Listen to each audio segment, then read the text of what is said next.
We've all heard the advice, use GIFs on LinkedIn to stand out. But there are two problems with this advice. First, GIFs might be cringe, and we'll get to that.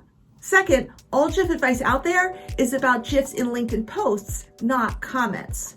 Which is crazy because 80% of LinkedIn activity comes from comments, and about 10 times more LinkedIn users comment than post. Comments are where you start building real LinkedIn relationships, not fake-o ones like a greeting from an inflatable tube man outside of a used car dealership.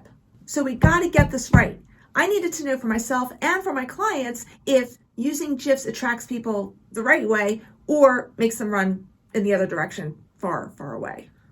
Specifically, I had to find out, do GIFs and comments actually get seen by more people? Do they get more engagement? And how do people really feel about GIFs and LinkedIn comments? And since I couldn't find a single case study about GIFs and LinkedIn comments, I took it upon myself to compile data in a month-long GIF commenting experiment. Plus, I ran 2 polls, one on LinkedIn and one on YouTube, to get everyone's thoughts. And I'm gonna show you all the results. But I need to tell you, whether or not you use GIFs, it's all one piece of the puzzle of your unique brand voice, and your uniqueness is what's ultimately going to make you stand out on LinkedIn.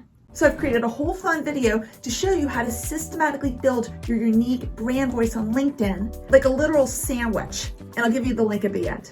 But for now, let's get to my experiments on GIFs. For 30 days, I added both GIF and non-GIF comments to a huge variety of posts, from popular ones with 1,000+ engagements to those that got close to crickets.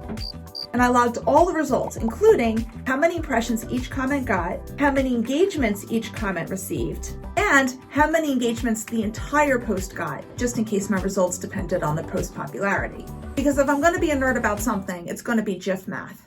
So let's start with the results from the normal, regular text, non-GIF comments. My non-GIF comments each got an average of 42.7 impressions. In other words, they were seen on average 42.7 times. And each comment got an average of 1.21 engagements, which is likes and replies. Now, if you're regular to this channel, you know that the sheer volume of engagements doesn't mean squat compared to the engagement rate, which is engagements divided by impressions times 100. The rate gives you a much better idea of how interesting people actually find your comment. So the engagement rate for my non-GIF comments was 2.8%. But let's also look at the posts themselves that I put comments on. I put non-GIF comments on posts that overall got an average of 101.8 engagements. In other words, likes, comments, and reposts. This will be important to understand the bigger picture, and we're going to get to that soon. But now let's look at the GIFs. My GIF comments got an average of 63.1 impressions and an average of 2.06 engagements, which calculates to an engagement rate of 3.3%. So all the numbers for GIFs right now are higher, but what about the posts I put these GIF comments on? I really tried to be as fair as possible by putting my GIF commenting love on both popular and unpopular posts. But it turns out that I put GIF comments on posts that overall had an average of 289.6 engagements. In other words, they were way more popular. Not good. And at first I thought, good job, Brooke, you totally messed this up. Of course, the GIF comments got better results. They were on posts that were more popular, duh. But then I thought, WWMTS. What would my therapist say? And she would say, Brooke, you need to silence your inner heckler and channel that energy into progress. So I channeled it into progress, not just for me, but for my clients, because we needed good data besides the results from the polls, which I'm going to show you shortly. I was going to make my spreadsheet work. So then I calculated the engagement rates of my non-GIF versus GIF comments relative to the original post popularity. In other words, did the posts get low, mid, or high engagement? For low engagement posts, my non-GIF comments had an engagement rate of 4.48%. GIF comments were 5.36%. Mid-engagement posts, 1.41% for non-GIF and 5.87% for GIF.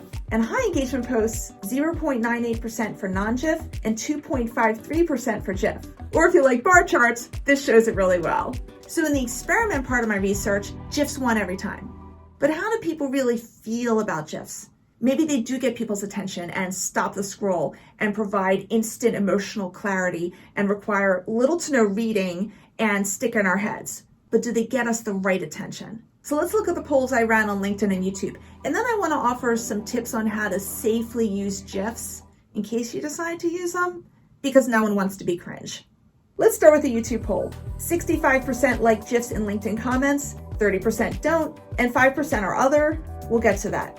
On my LinkedIn poll, 71% like GIFs, 17% feel they're inappropriate, and 12% are mixed. What mostly everyone said in the comments is that appropriateness depends on context. So let's look at this context because it's super important. There are 4 factors to consider. First, the tone of the original post. If the post is about bring your dog to work day, then a GIF would totally fit in. But if it's about company layoffs, then no. Also, your target audience. If you're trying to attract super serious, buttoned up people, then I would not use GIFs, especially not one like this. But if you're looking for people who are a little more warm and fuzzy, then a GIF or 2 can help.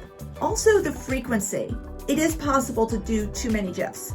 If you're going to use them, I recommend limiting them to about 10 to 15% of your comments, at most. And your brand voice. If your brand voice already has some fun to it, then GIFs will fit in just fine. But there's so much more to your brand voice than just being fun or serious. And the more you can show up as your unique you in your LinkedIn content, the more you're going to stand out. Because frankly, most LinkedIn content looks the same. So check out this video in the top right corner, because I'm going to show you step by step how to build out your unique brand voice like a sandwich. And you'll see what I mean. Thank you so much, and see you in the next video.